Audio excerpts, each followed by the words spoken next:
ويا أيها الأفاضل،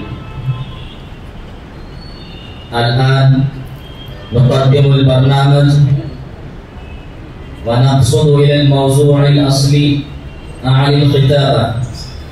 لذلك أدعو أخا من جماعتنا أي محمد صادق كرنوبي أن يأتي ويلقي خطبة وجيزة قليلة وثيقة على حول هذا الموضوع: ولا تهنوا ولا تحزنوا وأنتم الأعلون.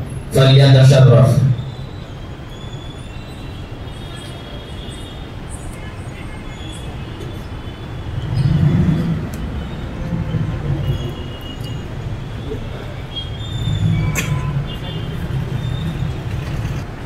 الحمد لله رب العالمين، وصلى الله وسلم وبارك على نبينا محمد وعلى آله وصحبه أجمعين. أما بعد، وقال تعالى: ولا تهنوا ولا تحزنوا وأنتم الأعلون إن كنتم مؤمنين. صدق الله العظيم. أيها السادة الكرام، إننا إذا تفحصنا أحوال الزمان نرى أن المسلمين قد زرسهم الزمان وازدحمتهم الأيام وبتشت بهم أهوال الدنيا وأحاطت بهم الفتن من كل جانب، فهم يستقبلون كل يوم مصيبة جديدة ومشكلة حديثة، فينتقلون من ازدهاد إلى ازدهاد، ومن اضطراب إلى اضطراب، ومن شوق إلى قتال. تنتهك حرماتهم وتنهش كراماتهم وتخرب بيوتهم وديارهم وتدمر مساجدهم ومعابدهم.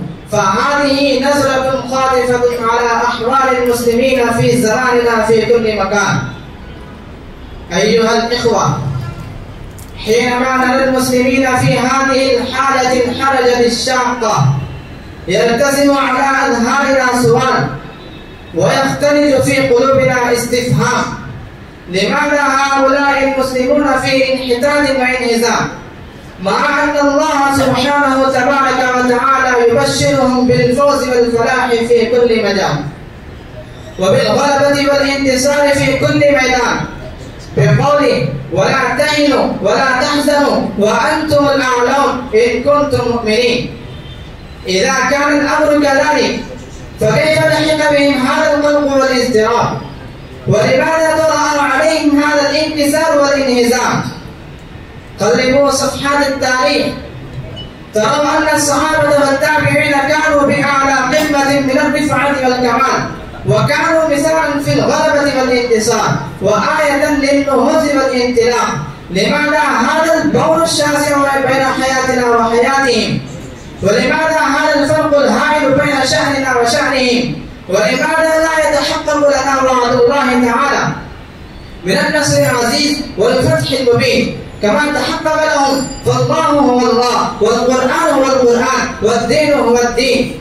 فكيف تحولت لنا هذه الأوزاع؟ ولماذا تغيرت لنا الأرض والسماء؟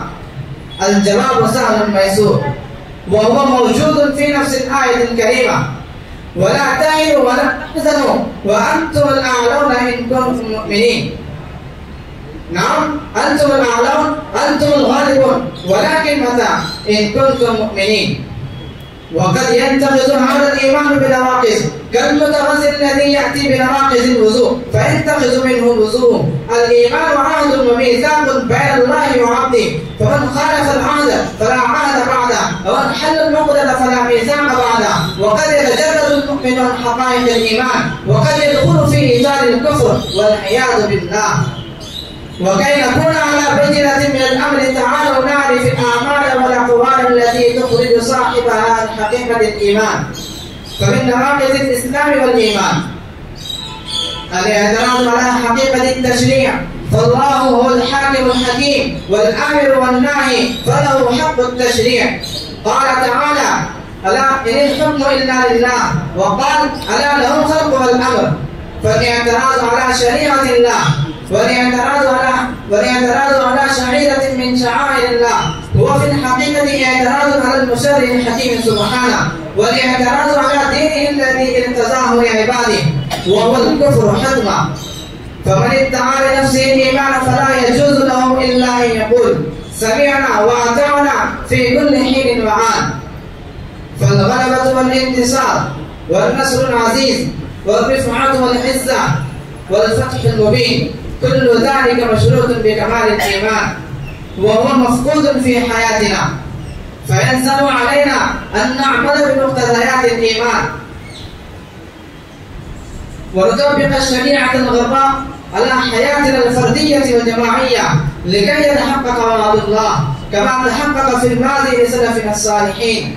قال تعالى: وعد الله الذين آمنوا منكم وعملوا الصالحات ليستخلفنهم في الأرض كما استخلف الذين من قبلهم وليمكنن لهم دينهم الذي ارتضى لهم وليبدلنهم من بعد خوفهم أمنا.